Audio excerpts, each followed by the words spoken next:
জীবনটা বড়ই অদ্ভুত জানেন, এই ছোট্ট জীবনে কত কিছু যে করার বাকি আর কত কিছু যে দেখার বাকি।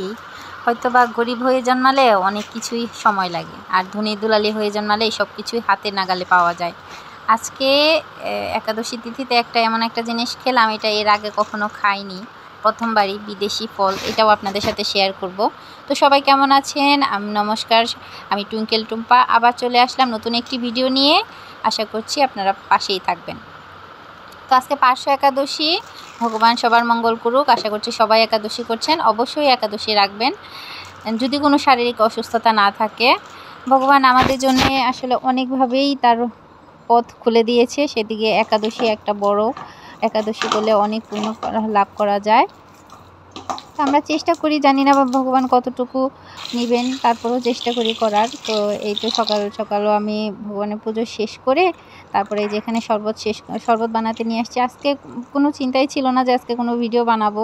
তখন মেয়ে বলতেছে, মাম তুমি তো আজকে ভিডিও বানালা না। তাহলে বলছি যে এই শরবত বানানোটা একটা ভিডিও করি। আসলে আপনাদের সাথে প্রতিদিন আমার রেগুলার রান্নার ভিডিওটাই শেয়ার করা হয়। আপনারাও আমার পরিবারের মতোই, পরিবারই বলা চলে, কারণ সব সুখ দুঃখ সব মিলিয়ে আপনাদের সাথে শেয়ার করা। তো আমার এই যে শরবত বানানোটা হয়ে গেছে, কারণ এখন বেলটা খুব বেশি একটা অ্যাভেলেবল না, এজন্যই কর্তামশাই বাজারে পেয়ে, চোখের সামনে পেয়েই যে বেলটা নিয়ে আসছে। কারণ যে পরিমাণ গরম পড়তেছে, এই টাইমে শরবত আর লিকুইড জাতীয় খাবারটা খেলে শরীরটা হাইড্রেট থাকে। তাই যে আমি শরবতটা বানিয়ে মেয়েকে দিলাম। ও বেলের শরবত খুব একটা বেশি পছন্দ করে না, আর ওরা একাদশী আমরা তিনজনই করি, আমার শ্বশুর শাশুড়ি আর আমি। পরে ওরে বললাম যে তুমি একটু শরবতটা খেয়ে দেখো। তার তো ভালোই লেগেছে, বলতেছে শরবতটা মা ভালোই হয়েছে। এরপর আপনাদের দেখাবো যে সেই ফলটা যেটা আমি জীবনে প্রথমবার খেলাম। হয়তো আপনারা অনেকেই বলতে পারেন যে এই ফলটা নতুন, কি এই ফলটা তো বাজারে অ্যাভেলেবলই পাওয়া যায়। আমাদের কাছে আমরা যেটা প্রথম খেয়েছি সেটা তো আমাদের কাছে নতুনই। তো চলুন গবেষণা,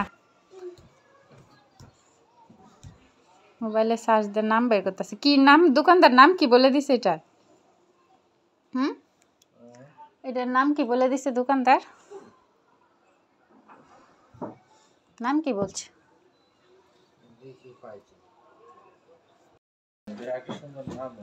রসমেলন, জাপানিজ মেলন বলে।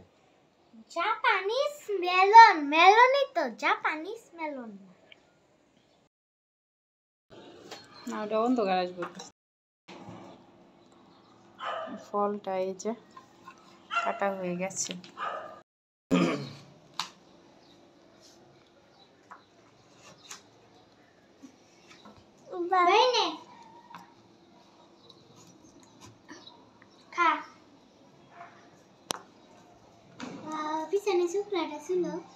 আমাদের মেলন কাটা হয়ে গেছে, একটা টেস্ট করে দেখো।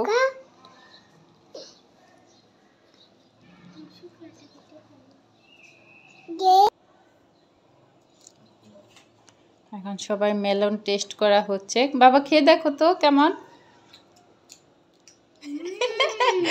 মিথ্যে মিথ্যে রিভিউ দিছে। কেমন কেমন? মজা,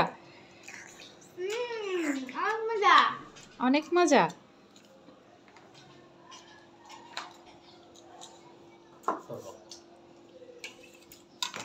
কেমন টেস্টটা কেমন? মজা মোটামুটি। তার চেয়ে তো দেশি ফলই ভালো।